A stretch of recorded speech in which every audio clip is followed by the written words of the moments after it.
Varjak Poor, written by S.F. Said and illustrated by Dave McKean. Chapter 6. Varjak could see for miles and miles.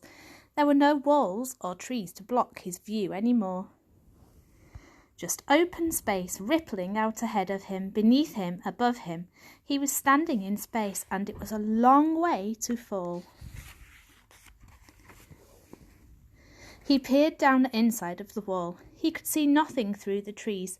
The gentleman's cats and the elder Poor were hidden by the tangled net of branches. There was no way back. He was truly on his own. Had he done the right thing? Shouldn't he have helped his grandfather? He couldn't get that picture out of his mind, the elder Poor limp like a broken toy. Tremors were coming up from somewhere deep within him, racking him open. Varjak blocked them, stopped them, pushed them back down. The elder Poor knew what he was doing. He'd planned it. He was willing to lay down his life so Varjak could have the chance to go outside and find a dog.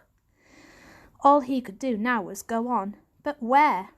Ahead of him was a sea of lights, stretching far away into the darkness. Varjak couldn't tell what they were or where they led. He looked up. Another sea of lights. The moons and stars, cold and distant. They made him giddy in the pit of his stomach, so dizzy that he could almost feel the walls slip out from under him. He closed his eyes and counted to 10. It didn't work. The view was too big. He was too small. A purebred Mesopotamian blue had no place on top of a wall. But then, as his family said, he wasn't much of a blue. So who was he? Beneath that giant sky, he was no one. He was nothing. Varjak's stomach lurched. He was going to be sick if he stayed on the wall any longer. Down. He had to get down, and quickly. The black cats would be looking for him. But how? He couldn't climb down the wall. It was sheer. He'd overbalance and crash if he tried. There was a tree outside the wall, just one. He could climb down a tree if only he could make it that far. He stretched out a paw, his pad zipped on the wet moss that cloaked the stone. He hung on with his claws and regained his balance. A blast of bitterly cold wind almost pushed him over the edge. Another wave of giddiness washed over him. The wind seemed to taunt him with his song. Too high, it sang, too high, too soon. Varjak tried to shut it out, but the song was everywhere. You've gone too high, too soon. You'll never make it to that tree. He ignored it, positioned his tail for extra balance, and took another step along the mossy stone.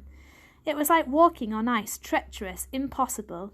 In his mind he saw himself slip, slide, skid off that wall, smash to pieces on the ground below. He shuddered. Think of something else, he told himself. Think of the way. What was it? Slow time, moving circles, shadow walking. Varjak staggered towards the tree. Too high, whistled the wind. Slow time, he yelled back. He wasn't going to let the wind beat him. Moving circles, he wasn't going to let the wall beat him. Shadow walking, because he was Varjak Poor and he knew the way. Varjak walked the wall like he'd been walking walls all his life. He was light and springy on his paws. It worked. The way actually worked. He wasn't dizzy anymore, and he didn't feel sick. I'd like to see Julius do this, he thought. Now he just had to step into the tree, and he could climb down easily. He'd done the hard part. Varjak grinned and pounced onto the nearest branch. Crack! Falling. Didn't test it, stupid! The wind whipped into his face as he fell towards the ground. He closed his eyes, and everything went black.